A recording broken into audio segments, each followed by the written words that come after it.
Hey guys, welcome to my new video. कैसे हैं आप सब? आशा करती हूँ आप सब मस्त होंगे।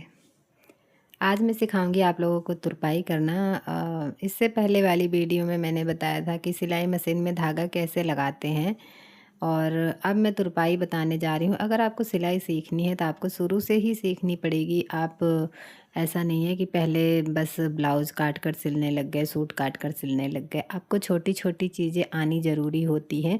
और हाथ की जो सफाई होती है सिलाई करने में, मशीन सीधी चलनी चाहिए और सिलाई एकदम साफ़ होनी चाहिए। ये सब चीज़ों के लिए आप सबको सीखना बहुत ज़रूरी है। मैं ये नहीं कहती कि किसी को नहीं आती, लेकिन ऐसे कोई कोई हैं अभी जो सीखना चाहते हैं, उन्हें नहीं आता है। तो मशीन में धागा डालना नहीं आता है तो वो वीडियो जाकर देख लीजिए। आप शुरू से सीखोगे जब भी आप सबको अच्छे से आएगा। तो यहाँ पे मैंने एक कपड़े पर सिलाई चला ली है और मैं आप लोगों को अब तुरपाई करना बताऊँगी।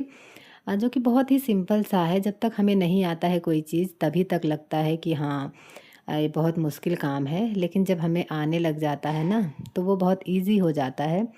तो यहाँ पे मैंने सुई में धागा डाल लिया है। हमें पतली सुई लेनी है और उसमें एक धागा डालना है जिसका एक कोना हम छोटा रखेंगे और दूसरा बड़ा रखेंगे, और जो बड़ा वाला है उसमें हम गांठ लगा लेंगे, जिससे कि हमारा धागा सिलने के बाद वहाँ पे रुका रहे, नहीं तो हम खींचेंगे तो निकल जाएगा। तो इस तरह से हमने सुई को तैयार कर लिया है। अब हम लगाएंगे कपड़ों पर टाँके। आप लोगों को बहुत ध्यान से देखना है इस चीज़ को कि हम यहाँ पर कैसे कर रहे हैं। तो नीचे वाले कपड़े में हम, जो हमारा बाहर की तरफ दिखेगा, उसमें से हम 2 ही धागा उठाएंगे, जिससे कि बाहर की साइड हमारा बहुत ही कम दिखे। अभी तो मैं दूसरे कलर से आपको करके दिखा रही हूँ। हमारा कपड़ा दूसरा कलर है और धागा जो है वो दूसरा कलर है, जिससे कि आप लोगों को समझ में आए। और थोड़ी देर के बाद मैं आपको ये भी दिखाऊंगी कि मैचिंग धागे से तुरपाई कैसे करते हैं और कैसा दिखता है। तो तुरपाई बहुत ही आसान काम है और एक बार में ही सीख जाओगे। इतना कोई बहुत मुश्किल काम नहीं है ये। कोई भी काम मुश्किल नहीं होता है। मुश्किल तब तक होता है जब तक हमें वो आता नहीं है।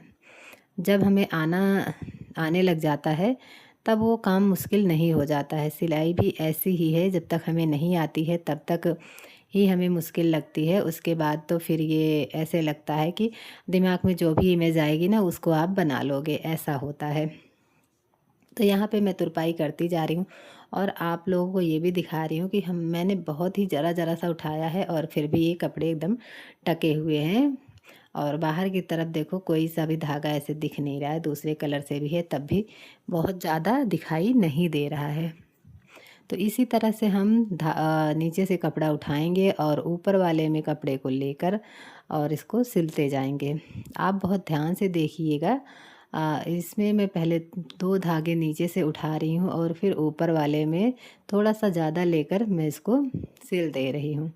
तो इस तरह से क्या है, हमारी तुरपाई जो है वो एकदम परफेक्ट बैठती है और पीछे से मतलब बाहर की तरफ से दिखता भी नहीं है। तो इसी तरह से हमें तुरपाई करते जाना है और हमें पूरी तुरपाई इसी तरह से कर लेनी है। तो हमें पूरी तुरपाई करने के बाद यहाँ पे गांठ लगा देनी है, सुई से ही लगानी है। तो यहाँ पे देखो मेरी तुरपाई हो गई है। यहाँ ध्यान से देखिएगा कि मैंने यहाँ पे धागे को ऐसे घुमाया है और फिर से वही कपड़े में उठाया है। अब हम इसके बीच में से ही निकालेंगे, जिससे कि यहाँ हमारा गांठ बन जाएगा। सुई हम जो धागा घुमा रहे हैं उसके बीच में से निकल रही है, तो यहाँ पे गांठ बनती जा रही है। तो देखिए हमारी तुरपाई पूरी हो चुकी है और बहुत ही बारीक, बहुत ही प्लेन तुरपाई हो रखी है कि बाहर से भी ज़्यादा नहीं दिख रही है और अंदर की साइड भी अच्छा सा हो गया है। और आप ये सब घर बैठे सीख सकते हो। यकीन नहीं मानोगे, मैं भी आज तक कभी सिलाई सीखने नहीं गई हूँ। मुझे कितने साल हो गए, 15-16 साल हो गए मुझे सिलाई करते हुए, और मैं सिलाई सीखने कभी बाहर नहीं गई। ये इस टॉपिक पर हम कभी दूसरी वीडियो में बात करेंगे कि मेरी जर्नी क्या है सिलाई की। बहुत ही इंटरेस्टिंग है। तो आप लोग चैनल से जुड़े रहेंगे, जब भी आपको ये सब इंटरेस्टेड बातें सुनने को मिलेंगी। मैं अपने वीडियोज़ में आपको बताऊंगी कि मैंने सिलाई कैसे करी, कहाँ से सीखी। मैं बाहर जाकर नहीं सीखी हूँ, घर में ही सीखी हूँ। इतना बता सकती हूँ अभी। और इसी तरह से हम दूसरे कपड़े में तुरपाई करेंगे। और जैसे कि आप लोगों को वैसे नहीं आ रहा है तो हम उँगली पर देखो इस तरह से कपड़े को लपेटेंगे तो ये थोड़ा टाइट हो जाता है और फिर ये अच्छे से तुरपाई हो जाती है। ध्यान रखना कि उँगली में मत चुभा लेना, बस हमें नीचे के कपड़े को बस 2 ही धागा उठाना है और फिर ऊपर वाले में लगाकर बनाना है। इस तरह से हमारी पूरी तुरपाई बनती चली जाएगी और बहुत ही फिनिशिंग के साथ होगी, बहुत ही क्लियर तुरपाई होगी, तैयार होगी। तो यहाँ पे मेरी सारी तुरपाई हो गई है। अब मैं आपको दिखाती हूँ, तो ये देखिए कितनी प्यारी सी तुरपाई होकर तैयार हुई है। मैं आपको इसका धागा भी तोड़ कर दिखाती हूँ जो मैंने सिलाई मशीन से चलाया है। तो यहाँ पे मैंने धागा तोड़ दिया है और आप देखिए कितनी प्यारी तुरपाई होकर रेडी हुई है। तो इस तरह से आप भी सीख सकते हो, आप भी कर सकते हो। बाहर वालों का ना सही अपना खुद का सिल सकते हो, क्योंकि सिलाई बहुत महंगी होती जा रही है। और अपना सिल सकते हो, अपने घर वालों का सिल सकते हो, अगर सिलाई आपको थोड़ी बहुत भी आती है तो। तो यहाँ पे देखिए मेरी एक बिना मैचिंग के धागे की मैंने बनाई थी, एक मैचिंग के धागे से तुरपाई करके आपको दिखा दी है। तो आप लोगों को वीडियो कैसी लगी है? अगर वीडियो पसंद आए तो वीडियो को लाइक कर दीजिएगा, चैनल को सब्सक्राइब कर लीजिएगा, आगे बहुत कुछ सीखने को मिलेगा। आज की वीडियो में बस इतना ही। Bye bye.